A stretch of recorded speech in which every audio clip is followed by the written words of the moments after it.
How's it going? It's the day after Christmas, and if you're listening to us on Tuesday, you probably have taken back all the presents, all the silk shirts, the really bad dad ties that you got. But the most important thing is that we are coming into a new year off a great World Championship season. And one of the guests we wanted to bring in and have wanted to bring in some time is Jeremy Branham. We have him here with us. He is a local radio celebrity. He does announcing for the University of Houston Cougars that are on quite a roll. We'll talk about the Astros and may throw in a little Cougar talk on this edition of the Locked On Astros podcast. Hello and welcome to Locked On Astros, your daily Astros podcast. Here are your hosts, Eric the Man Huysman and Brett H-Town Wheelhouse Chancey.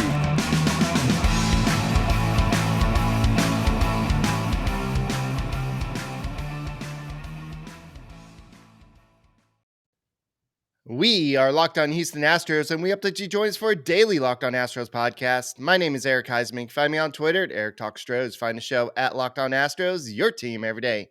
Brett, where can you find you at? They can find me at HM Wheelhouse on Twitter, Instagram, and TikTok. They can find me at Stros411 on Twitter, Instagram, and Facebook. Always positive, always Stros. All right, special guest, Jeremy Branham. Where can they find you on Twitter, and where can they listen to you do your shows? Yeah, I'm on Twitter at Jeremy Branham. We have a show every Monday through Friday on ESPN 97.5, ESPN 92.5, 12 to 3. We are the Killer Bees, so it's really nice, Eric, that I see a few Killer Bees behind you. Right. Blankers and I will have to give us a portrait of us. That way you can put in the middle of Biggio and Bagwell. And also, Brett, the use of celebrity. Man, how many people have you called a celebrity? Because if you're using it on me, you're probably using it on anybody. No, well, actually, I do consider you somewhat of a local celebrity because, I mean, you guys crush it on the radio. I love listening to y'all. Y'all do a great job, and not just covering baseball, but all things Houston sports. And I mean, look, if Coach Sampson is giving you rings, I think you're a celebrity.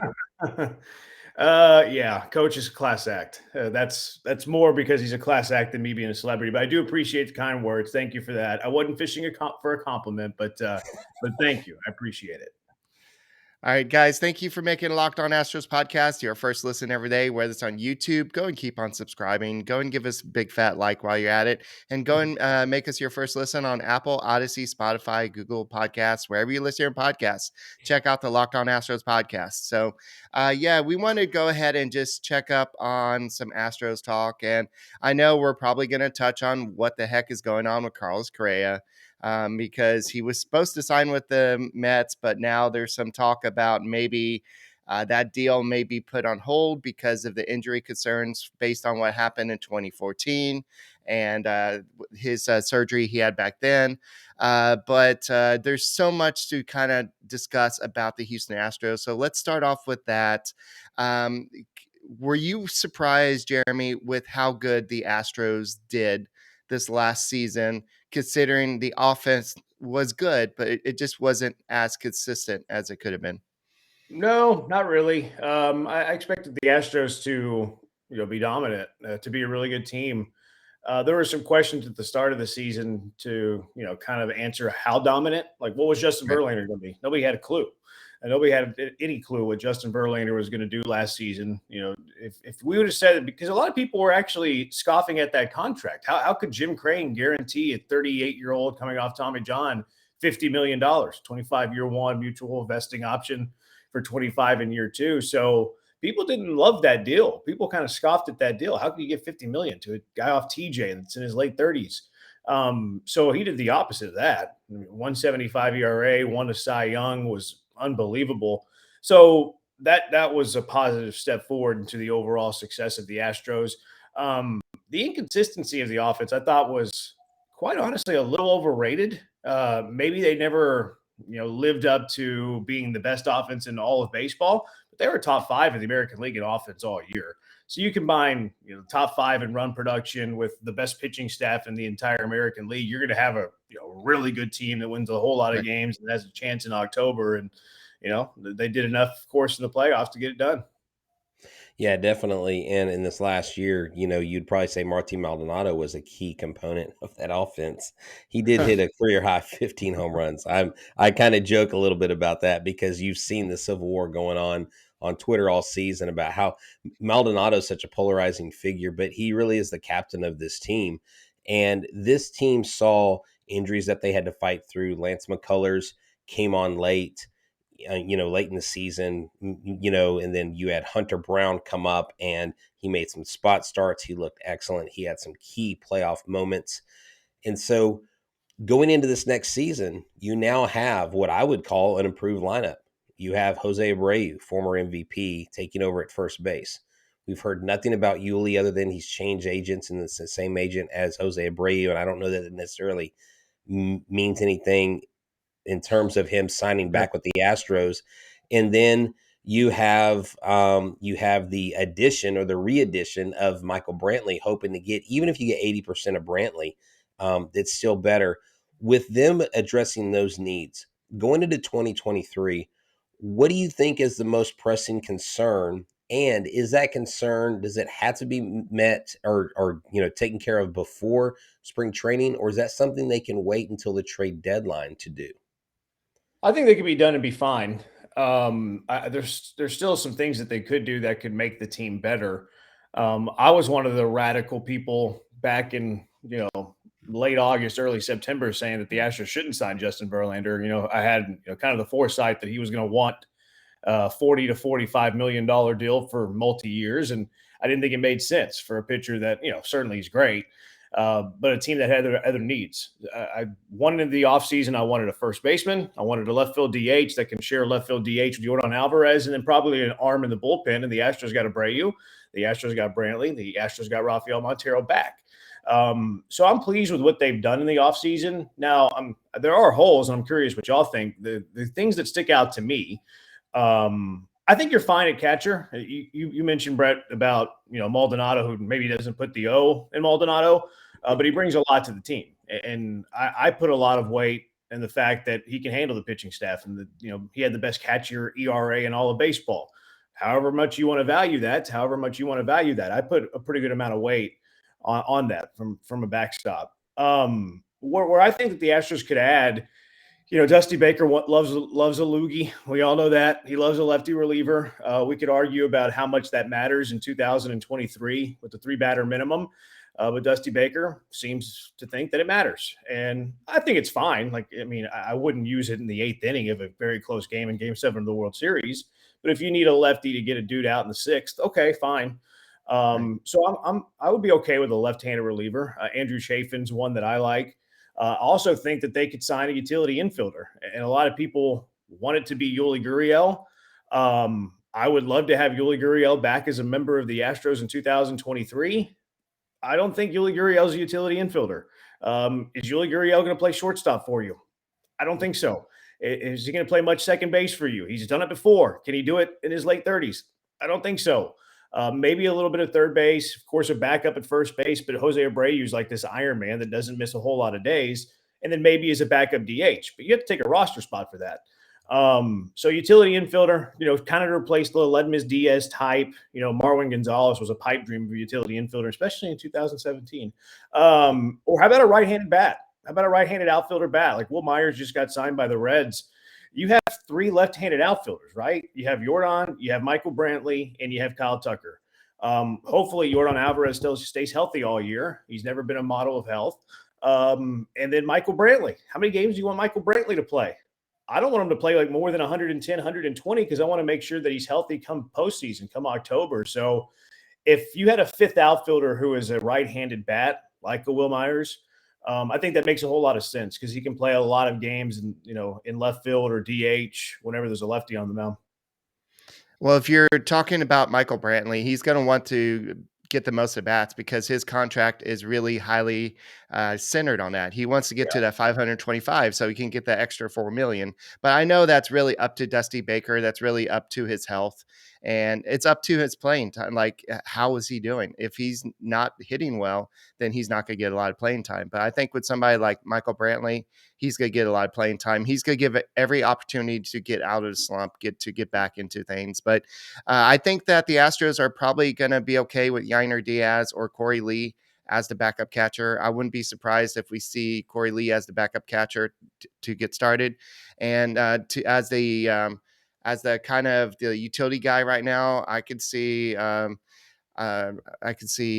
think of his name at the moment. Inslee or Hensley. Dubon. Yeah, David Hensley Yeah. at the moment, being the everyday, I mean, not the everyday, but kind of the everyday utility guy like Marwin Gonzalez was. So I think that they're going to wait to make any more additions until the trade deadline. That way they know exactly what they need. Okay, well, we had a half season to see what Lee and Diaz can do. If they're not doing it, then we need a catcher. Okay, Hensley's not cutting it as the backup guy. Brantley is not healthy. We need to upgrade something as our left fielder. So I think that's when we could do that. Brett, I think that we can bet on maybe that happening. And so I think this episode is brought to you by BetOnline. Yeah, that's right. BetOnline is the number one source for sports betting information, stats, news, and analysis. And if you would have been watching the games that I watched these past couple of days and you had bet on Tom Brady to win in Arizona, you probably got it right. But there it looked pretty grim when you had a rookie quarterback trying to beat the GOAT. That's right. But here's the thing, you can get the latest odds and trends in every professional and amateur league out there, from pro football to college bowl season to basketball and to international soccer or whatever it is you want to look at. BetOnline.net is your place to go. If you love sports podcasts, they even have that as well at BetOnline. You need to go there. It's the fastest and easiest way to get all your betting info. Go check out and see what are the Rockets' chances of this random news about James Harden possibly coming back as a free agent. Who knows? The world of sports is insane. And in 2023, the Astros are going to plug ahead and they're going to try to run it back. So if you want to put your money with them like Mattress Mac does, you can do that. So head to the website today or use your mobile device to learn more. Bet online, it's where the game starts. All right, Brett. So Jeremy and I just kind of offered our thoughts. What are your thoughts on kind of where the Astros are? Do they need to make any more moves before the season starts?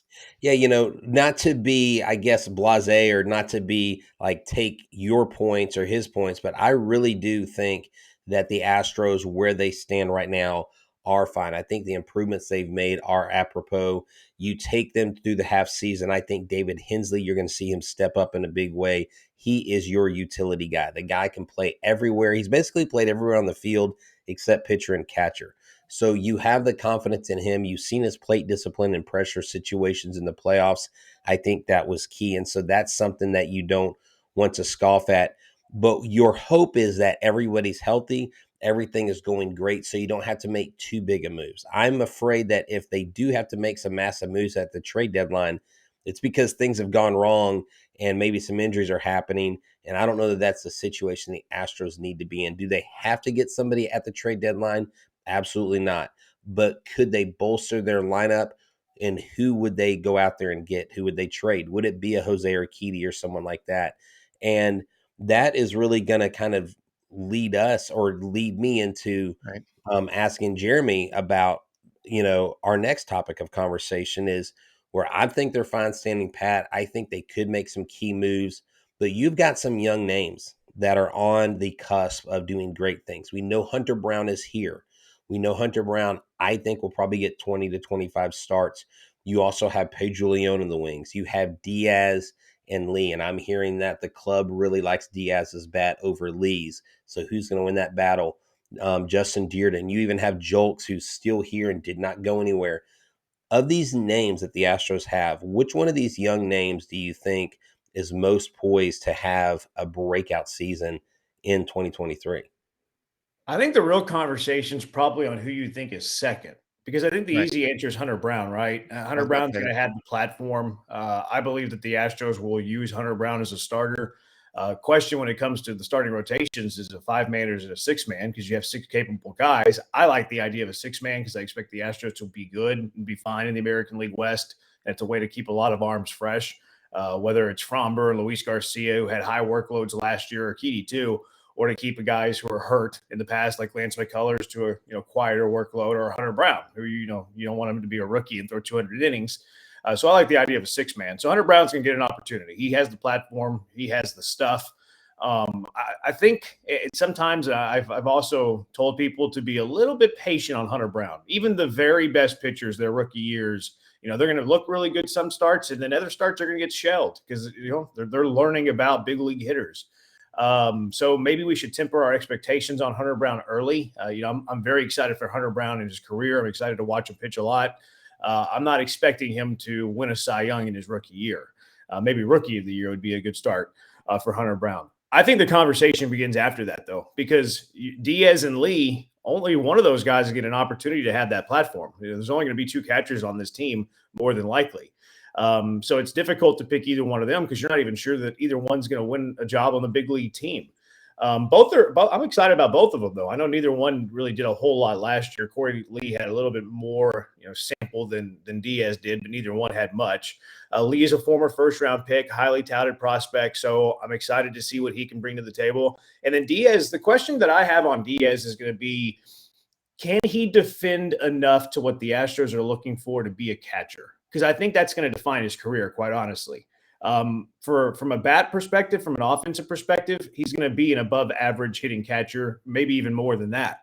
But if he doesn't have the glove defensively to catch, and now he's playing first base, I think his bat's going to be a little below average for what you would expect out of the position in the big. So that to me is the biggest question there.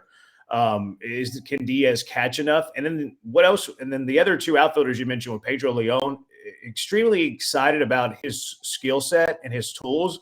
I think he needs some time in Sugarland, refining those skills, more seasoning, trying to put the complete package together. And the question I have with Durden, and I'm curious your opinions, can he play center field? Because I know he plays a lot of corner outfield. Can he defend that position enough daily to play that in the bigs? Dearden, I don't know how much I actually saw him play anything other than the corner outfield position. Yeah. That is a good point, because if he is a prospect, and more than likely it would be him coming up if maybe they're wanting to give Chas McCormick rest, or Chas McCormick slumps, or Jake Myers isn't really working out, because Jake Myers is still here, he's still in the picture. I think his opportunity is his window of opportunity is probably a lot smaller than some of these other guys. But you make a good point. If Dearden can make that more of his primary position, and who knows, maybe he starts in center field in Sugarland next year, this next season. Actually, with the Hooks last year, he made 38 starts in center field. He played 26 games in left field, 20 games in right field. He actually had a 1,000 fielding percentage in center field in those starts. When he with the Sugarland Space Cowboys, he played 10 games in center field, 15 games in right field. So if you're looking at his 4 teams in his career in his minor leagues, he's played 62 games in center field, 76 games in right field, so 52 games in left field. So basically, he can play any position. His bat, I really like his bat. If he can, I'm glad that they're trying to play him in center field. Now, getting a lot of games in center field in the minor leagues a lot of times is can he do it? Can we, groom him and develop him there? So I like that they're doing that, because, what happens if it fails? Okay, well, you're just a corner outfielder. So it makes sense to do that. Right. If he can provide you defensively what you need from that position, that's all of a sudden, it's kind of like the Diaz thing, right? Like if Diaz can catch, all of a sudden he's a much better prospect than if he can only play first base. If Durden can play above average defensively in center field, all of a sudden his status as a prospect climbs. Right. So I'd like to get my eyes on him, quite frankly, to see what he looks like out there, because I know he's not like I know he's good athlete. He's kind of like what Kyle Tucker athleticism, where he's a good athlete. He's not going to blow you away like Carlos Beltran in his heyday. But if he can play center field, all of a sudden my interest in Durden gets a lot higher. Yeah, his stats did take a big dip when he went to AAA last year, and that's typical what happened. So 92 games, he had a 324 batting average in AA with a 1027 OPS with 20 where is it, with 20 home runs, 73 RBIs. In AAA in 32 games, he batted .242, a 703 OPS with only 4 home runs. So I think they want to see what he can do starting the season in AAA, monitor that situation, see how Pedro Leon's doing, and see how Chas McCormick's doing, because I still think it's Chas McCormick's job until he proves that he's not capable of handling it. But if you look at McCormick's stats, they're pretty consistent over the past 2 seasons at the end of the day. So Yeah, he is. He's pretty consistent, and I don't think necessarily the conversation for me is that I don't think Chas McCormick right, will do it, but which of these young guys is going to get the opportunity? And like you who's said, next? Jeremy, Yeah. yeah, exactly, next man up. But like you say, with Leon, you want to see him get more at bats down in the minors. I know his bat is a big question, not the power, but the putting the barrel on the ball, getting the ball in play, upping that, on base percentage. That, slugging percentage can be great, but if you're not getting on base, if you're not bringing in runs other than the long ball, and you're striking out a ton, that doesn't work for this team. His arm is amazing. I mean, the kid's got the only arm that's rated at an 80 in the entire minor leagues, like across the country. So that's definitely something to be looked at. But these all these questions, this is such a great conversation we're having, because we're coming off of a World Series winning season, and we have a team that lost another massive star in Justin Verlander, and we're still talking about the Houston Astros being favorites going into 2023, even with the Yankees signing someone like Rodon and re-signing, Your Aaron captain. Judge. I mean, how great is it in Houston to be an Astros fan? Kind of, we're calling it the golden age. Yeah, it's great. I mean, I think you can look at it a couple of different ways. If you want to look at it only from what you know as an Astro fan, you put blinders on, everything else or every other sport in the city. You can just look back recently to where you had to live through struggles, right? It wasn't all that long ago, and the Astros are losing back to back to back 100-game seasons. We couldn't watch them on television because they couldn't get their contract situation figured out, and no one was going to the games.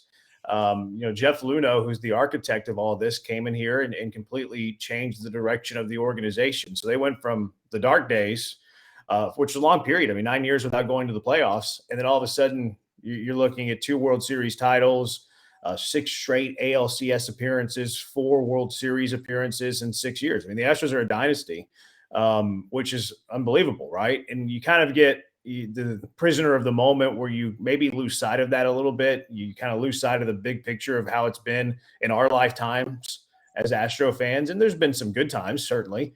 But this is the best time. And then also you can look at it from, let's just look at the landscape of Houston sports professionally. The Astros are it.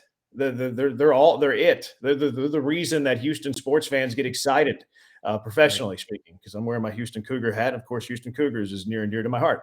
But professionally speaking, the Astros are it. The Rockets have been very, very bad, and they're talking about, can they lose enough games to get one of the top 2 players in this draft? And it's the right thing to think about.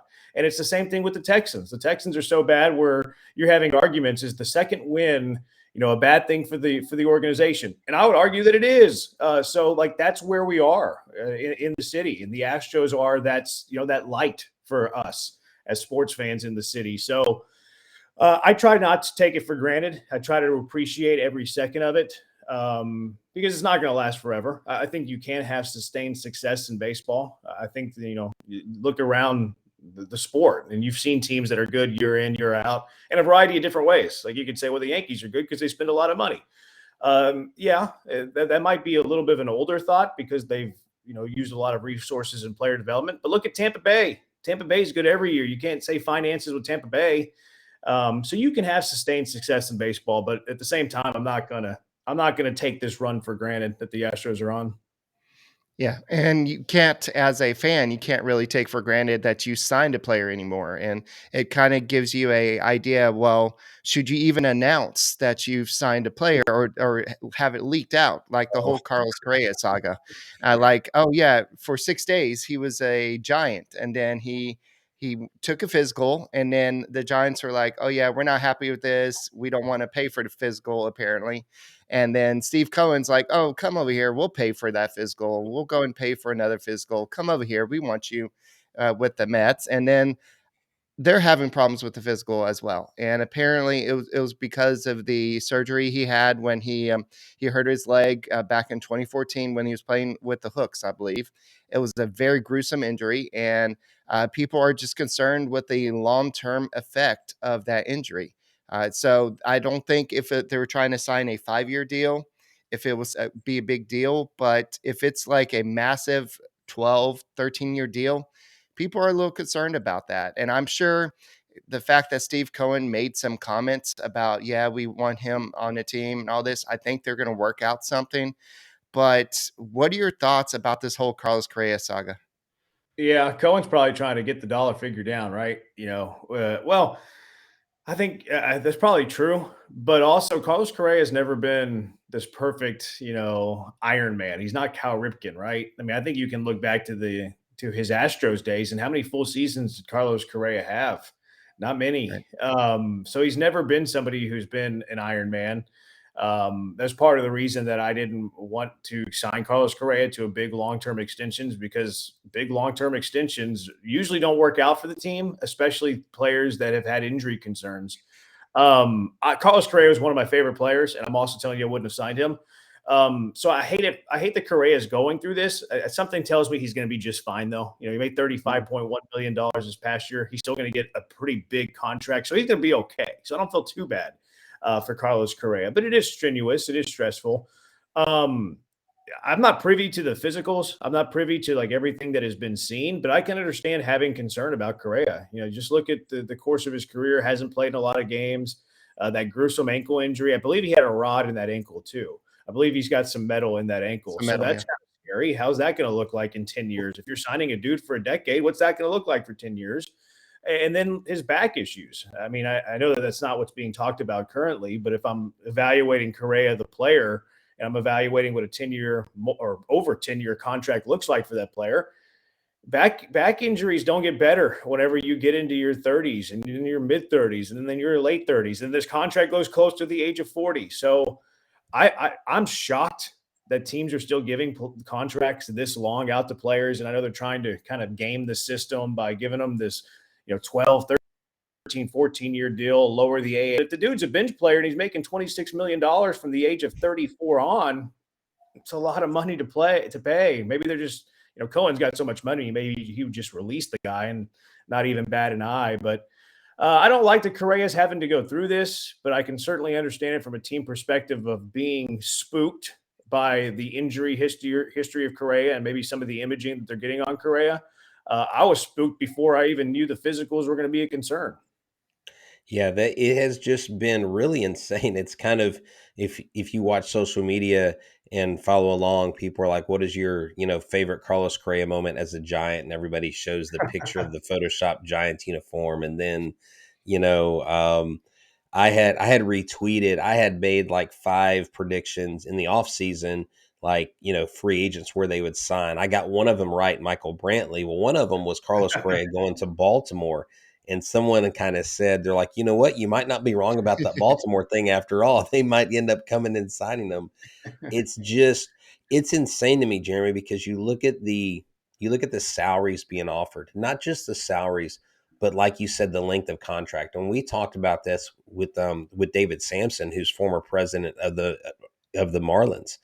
And he said signing a guy into his late 30s, early 40s, he just said just doesn't make sense business wise. And it's a trend. And tip your hat to the agents, because they're the ones driving this stuff. They're the ones that are pushing these contracts, and they're getting people talking enough saying, well, you know what, if you don't want to give him this, we got these 3 other teams that are wanting to offer the same thing.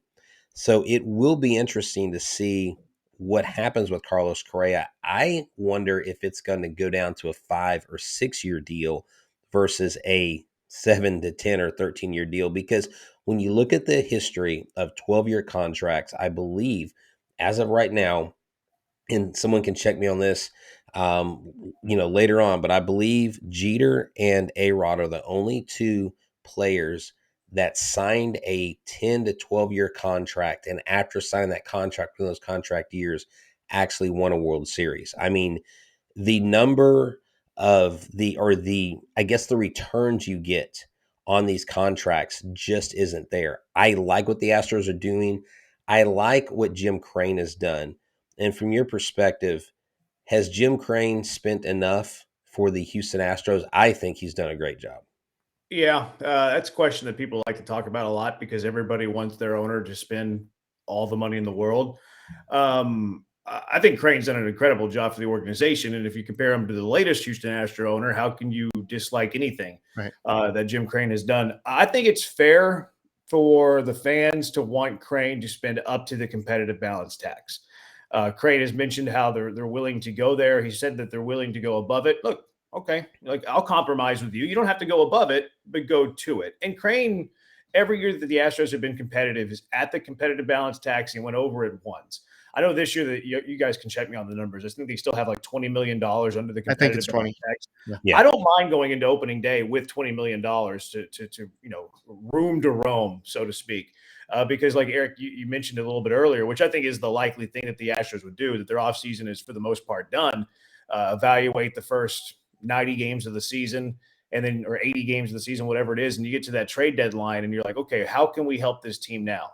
And Right. sometimes just having the money available can get you a player. You can buy a player that's, he's got $20 million this year, $20 million next year, and the Pittsburgh Pirates just don't want to pay the money. So you can get them for a very, very, affordable trade package. I mean, I don't Justin think the Verlander. Pirates have. Yeah, sorry if you have any Pirates listeners that I just offended.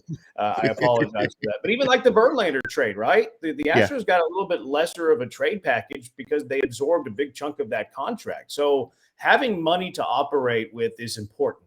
So I don't really care that they're $20 million under the competitive balance tax going into opening day. I do want to see the Astros be aggressive to spend that money when it comes to total end of season payroll. Be at it, be very close to it. I think that's a fair thing to want out of an owner if you're a sports fan in this city, especially a team that's doing so well. Like they've had great attendance, ratings are great on AT&T Sportsnet. They're going deep into the playoffs, so they're making lots of money. I'm fine. I understand it's a capitalism world. Crane should be wanting to make money. But whenever he says that I'm willing to get to the competitive balance tax, I think we should hold him to that. That said, Crane has done that more times than not. Their active payroll, the Pirates, is $35.65 Look up what they million. got in revenue sharing. That'll really set you off. I think they got $113 million in revenue sharing. Yeah, Wow. something like that. And It's insane.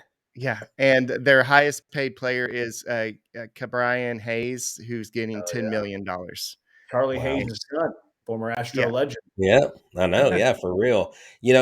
And that's the thing. I think that to me, the Astros have more to celebrate than to be upset about. But of course, naturally, we've seen with this team, with people, with their winning ways, we tend to we want it, but we also want more, and it's never enough. And I mean, this has been just unbelievable looking back, because I was sitting there looking back on different Astros eras. I had a friend recently gave me a baseball with like 13 of the 1986 Houston Astros division winning team, and I'm sitting there looking at these names and going, what would these players have done? Mike Scott, Terry Poole, Larry Durker, what would they have done with a team like this? Biggio and Bagwell, if they were to have the offense around them that we have now, like how many more titles could we win? It's so great. And one of the things and I kind of want to wrap up on this because we haven't really hit on it a lot, is the GM talk. We see Jeff Bagwell has Jim Crane's ear. We see that he kind of has this three-headed monster. I kind of call them assistant to the regional manager, GMs kind of thing going on. Where do you see Jim Crane? Is there any indication that you guys are getting on the Killer Bees or there at the station where, like, names that may be leaked, or just do you think that Furcus is going to be promoted to GM? Where do they go from here? No, we're buffoons. No one gives us information. We'll start there. Look, I'm going to hold Crane to his word. Crane said that he was going to sign a general manager before the start of spring training. Usually, when Crane says he's going to get things done, he usually gets things done. So I believe that the Astros are going to have a GM before pitchers and catchers report, based on Jim Crane saying that. I think a good conversation is the whole, what is the value of Jeff Bagwell, Reggie Jackson, Enos Cabell, Dusty Baker having an ear, right? Having Jim Crane's, he's picking their brain. I know a lot. Like I'm a big numbers guy. I'm pro information. I'm pro data. I love the numbers. I love the old school. Like I think you need to have a blend of both. Jim Crane has hired two general managers, and Crane's getting a lot of criticism that he's going to be old school, back 70s baseball, not analytics at all, which is totally opposite of the way the game is going. Jim Crane's hired two GMs as under his ownership is with the Houston Astros. It was Jeff Luhnow and James Click, the biggest analytical guys that are out there. So I think that Crane understands the value of analytics. I really do. I believe that the next general manager is going to be an analytical guy. And if it's Ferkus, okay, Ferkus is an analytical guy. I don't think it's going to be in-house. I think they are going to go find somebody else. I'm not hearing any names. The buzz names that we heard early were Milwaukee, where David Stearns. Name was escaping me for a moment. Stearns was a big name because he was here under Ludo. Sig Mejdal is another name that we heard, who is also here under Luno, currently the assistant general manager with Elias in Baltimore, who's a former, like a NASA engineer and former professional blackjack player. Like every name that we've mentioned with Jim Crane, like as the next GM of the Astros, has been an analytical background. I do think it's important to find an analytical GM. I think he's going to find an analytical GM. And if I don't have a problem with Bagwell, Jackson, Cabell, Dusty Baker having the ear of Jim Crane, but there does need to be that balance, because I think that successful organizations have the balance of analytics, have the balance of the old school mentality. And right now there's not so much of the analytics that at least has that, high seat at the table, right? Now, if you promote Ferkus, okay, Ferkus, you have that high seat at the table. That's fine, whatever. But there does need to be a balance there. I trust in Jim Crane that he's going to do that, though.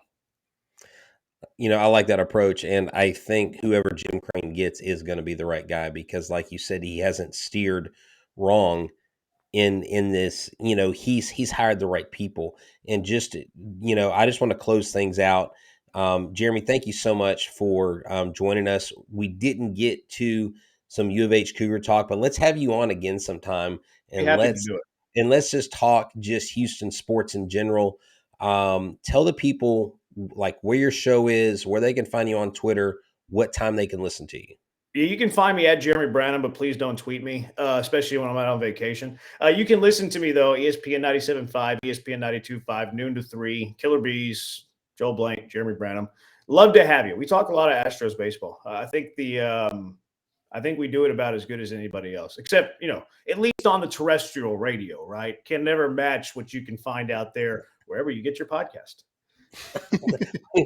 we do appreciate the plug, Mr. Brennan. Thank you so much, and we hope that you've had a great holiday going into the new year. Eric, you have anything else for us before we close out? No, that was actually the active salary for the Pirates. After you do the pre-arb and then the arbitration numbers, it's projected to be about 55,000, 55 million. So look at Pittsburgh, big spenders this year. Yeah. So I just want to make sure, because we have a lot of fact checkers who are going to come back and say, well, Eric, this is not right. And so I just want to make sure I clarify that. But guys, I hope y'all when you told me the payroll, Eric, I said, maybe Pittsburgh wasn't a great example of a team that has a $20 million salary. Yeah. That's why I was like, I don't think they have a player that has 20 million. Bad example, Branham. Yeah. So, but anyway, thank you for coming on, and I hope everybody had a great holiday. I hope you got to spend some time with your family, and thank you for making Locked On Astros podcast your first listen every day. And we'll be back tomorrow, and we'll be talking some more Astros baseball. Thank you, Jeremy, for joining, and for myself, Eric Huysman. Thank you, Brett, and we'll see you tomorrow. And go Astros.